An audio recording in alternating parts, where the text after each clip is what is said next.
Shalom saudara yang kasih dalam Tuhan. Kembali kita bertemu pada pagi ini. Saudara, hari-hari ini sekali lagi memang masalah demi masalah mungkin terjadi dalam hidup kita. Dan kita katakan, Tuhan kok gak selesai-selesai, sampai kapan? Saya diberkati ketika Jim Yos mengisi gereja ini. Dia berkata bahwa jangan memikirkan tahun 2022 akan lebih baik. Kita boleh berharap, tapi jangan berpikir aku nanti akan bekerja baik ketika COVID-19 selesai. Saudara, Jim Yos berkata bahwa mungkin 2022 malah bisa lebih buruk dari 2021. Tetapi dia berkata semacam ini, Tuhan mengadakan mujizat, Tuhan mengadakan hal yang dahsyat ketika ada masalah, ketika ada problem, ketika keadaan tidak baik, ketika keadaan mungkin menurut manusia itu tidak menguntungkan, Tuhan bisa bekerja. Dan waktu itu dia memberikan contoh tentang bagaimana rasul-rasul ketika keadaannya besar, terjadilah saat itu Tuhan melawat melalui diaken-diaken yang diutus Tuhan ya, Filipus dan teman-teman. Dan waktu itu firman Tuhan katakan bahkan daerah Samaria pun dilawat Tuhan. Tuhan bisa mengadakan mujizat. Tuhan bisa mengadakan karyanya biarpun ada masalah.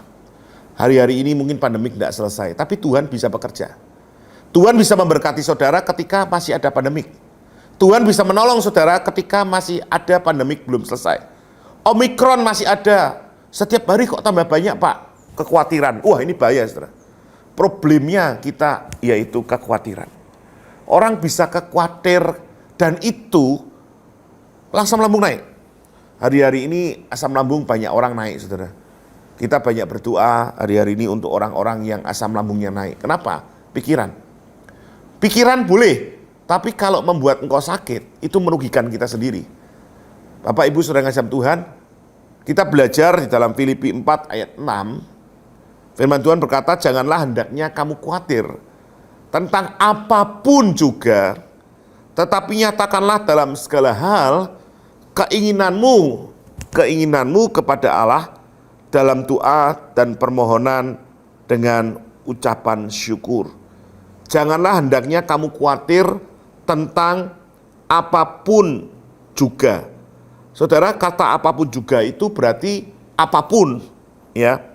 Di terjemahan lama saudara, kata apapun berbunyi gini. Janganlah kamu khawatir akan barang. Kebutuhan berarti saudara. Barang, sesuatu, hal. Berarti sesuatu kebutuhan. Barang, kebutuhan. Kemudian, melainkan di dalam tiap-tiap sesuatu, biarlah kehendakmu dinyatakan kepada Allah dengan doa dan permohonan dengan mengucap syukur. Kalau saudara saat ini butuh apa? Barang. Kekhawatiranmu tentang apa? Utang piutang, tentang hal, tentang sesuatu. Saudara, naikkan permohonan kepada Allah dengan doa dan ucapan syukur kata Tuhan. Dan ini penting di dalam kehidupan kita. Saudara, dalam firman Allah yang hidup, bagus sekali saudara. Jangan kamu khawatir akan suatu apapun. Jadi hal apapun, barang, sesuatu, melainkan bawalah segala kebutuhan saudara. Saudara butuh apa nih? Bawalah kebutuhan saudara kepada Allah dan jangan lupa bersyukur atas jawabannya saudara. Bersyukur atas jawabannya. Membawa kepada Allah segala kekhawatiranmu. Nanti dia akan menjawab firman Tuhan katakan. Jadi kalau saudara punya masalah, jangan datang kepada dukun. Jangan datang kepada manusia, engkau akan kecewa. Boleh kepada orang-orang yang saudara lihat dia lebih ahli, sharing minta didoakan boleh.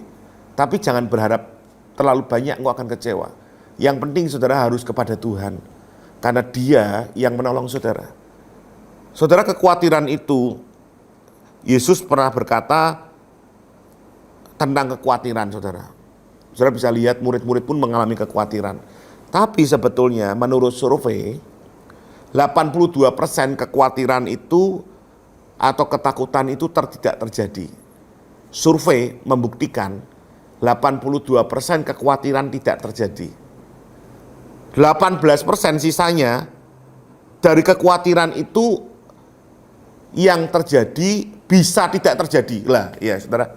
Jadi 80% tidak terjadi, yang 80% itu bisa terjadi dan bisa juga tidak terjadi. Tapi manusia sudah terkhawatir, Saudara. Sehingga membuat dia sakit. Bahkan ahli-ahli gizi, ahli-ahli organ-organ tubuh, mereka berkata bahwa kekhawatiran itu tidak menambah sesuatu yang baik dalam hidupmu, tapi malah menambahkan sesuatu yang buruk dalam hidupmu. Banyak orang, Saudara, khawatir, kemudian dia mengambil jalan pintas. Saudara yang kasih dalam Tuhan, mari kita belajar soal kekhawatiran makan, minum, pakaian, dan sebagainya. Tuhan jelas memberikan satu perumpamaan. Lihat burung di udara. Burung di udara tidak punya tempat tinggal, tapi Tuhan pelihara. Lihat bunga-bunga bakung. Mereka tidak punya sesuatu hal, tapi mereka punya pakaian yang bagus. Saudara, Tuhan memberikan gambaran, jangan khawatir. Apapun saat ini yang terjadi dalam hidup saudara, mari letakkan kekhawatiranmu. Minta Tuhan, aku mau tidak khawatir. Saudara, khawatir itu seperti apa toh? Kadang-kadang kita berdoa, Tuhan tolong Tuhan, tiba-tiba muncul bayar utang tanggal sekian, bayar utang tanggal sekian, besok bayar ini itu kekhawatiran saudara. Saudara minta, boleh tidak Pak khawatir? Kekhawatiran itu harus diserahkan pada Tuhan. Tadi membawa kepada Tuhan, serahkan. Sehingga saudara tidak terbawa. Kalau saudara terlalu khawatir, saudara akan kena penyakit-penyakit saudara. Hari ini di dalam nama Yesus serahkan kekhawatiranmu pada Tuhan, maka Tuhan akan menolong saudara. Saudara yang khawatir bersama-sama, mari angkat tangan bersama-sama dengan saya. Bapa di surga, kami berdoa pada pagi ini, segala kekhawatiran dalam hidup kami, masalah keuangan kami, masalah rumah tangga kami, masalah ekonomi kami, masalah apapun dalam hidup kami penuh khawatir Tuhan. Tapi kami percaya Engkau Allah terlalu hebat untuk menolong kami. Firman-Mu katakan bahwa seluruhnya kepada Tuhan, maka Engkau akan menjawabnya. Kami percaya pertolongan itu datangnya dari Allah.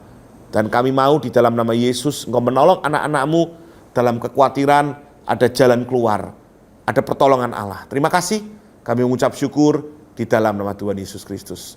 Yang percaya berkata, amin.